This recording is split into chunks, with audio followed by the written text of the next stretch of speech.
Brad, thanks for joining us. How are you? Quality moustache. Is that your lockdown moustache? Nah, it was I actually did Jim was doing like Instagram live interviews, like one different fighter every day while this lockdown's going on, and they were all pretty monotonous, pretty the same stuff. Everyone would ask questions and then everyone would answer. So I just like fully committed and dressed up as the Tiger King when I did my one. So just to change it up, so I shaved this and stuck a mullet on and had like a denim jacket and just everything just to make it a bit more fun. Awesome. Love it, mate. I'll, Well, you're I'll send you a photo, mate.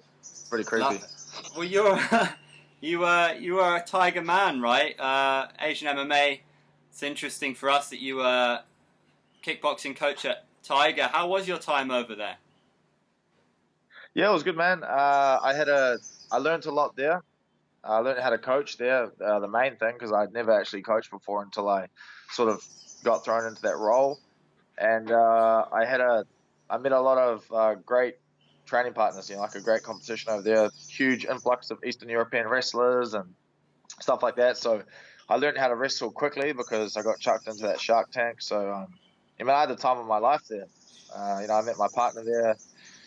It was a crazy, crazy place. I'm sure you know about it. So it was a good place to spend your adolescent years. There seems like a really cool relationship between Tiger Muay Thai and City Kickboxing. Frank Hickman goes over there, George as well, and then Izzy and Dan and all those guys have been over to Tiger. So tell me a little bit Yeah, about that relationship. It's almost like a sister gym at the moment, it seems like. Or brother gym, I don't know.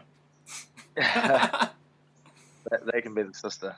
Um, yeah, yep. So I guess it started with me being there, and then Dan came over, and Kai was also there at the same time, and then those guys went home to train, and I stayed because I was working, and Eugene would sometimes come over with Israel to do a little bit of training before like a China fight because it was close. And I had all these mates there like Alex Volkanovski and all the other guys there, and I moved home, and they were sort of like, "Oh, wow, why did Brad move home?" And then it was like the full-time training and the attention we get from our coaches and stuff like that. So yeah, I guess that's what built our relationship. And we brought Frank over because we don't have a lot of high-level wrestlers in New Zealand. We have a really good wrestling coach. He also works full-time, has a family and stuff like that. So we need a guy to give us hide-ins pretty much every day. And Frank's that guy. He never runs out of energy. He's an awesome coach, and he loves it. So that's how that came about, I guess. How important an influence was Buakaw on you growing up? It's something I read before this interview, and I'm a huge fan of the White Lotus. So how big was he an Yeah, influence on your career?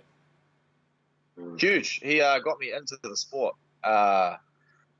There's no denying that. I watched that guy on YouTube, and then I watched the K1 Max, and I was like, Jesus, like that guy's a beast. And then I was like, oh, he's Thai. And then I started looking up Thailand, watching lots of videos on YouTube about that, and I was like, I'm sold. I'm going there. And I was playing rugby at the same time as starting kickboxing. I just would want to finish rugby practice and get to kickboxing. That's all I could ever think about.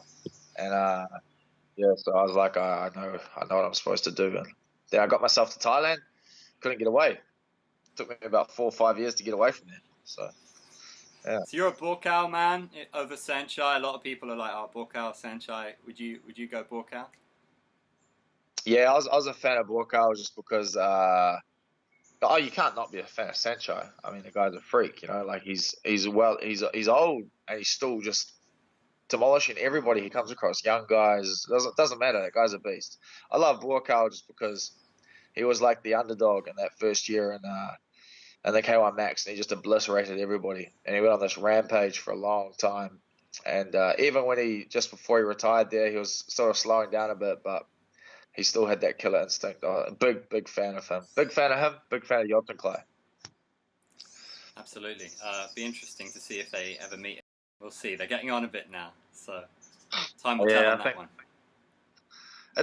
a lot of people want to see them fight, but I think it's cool that those two went around the world, pretty much destroyed all the competition they could, and got to retire without having to sort of have a big bash with each other, and one of them get told that they're better than the other.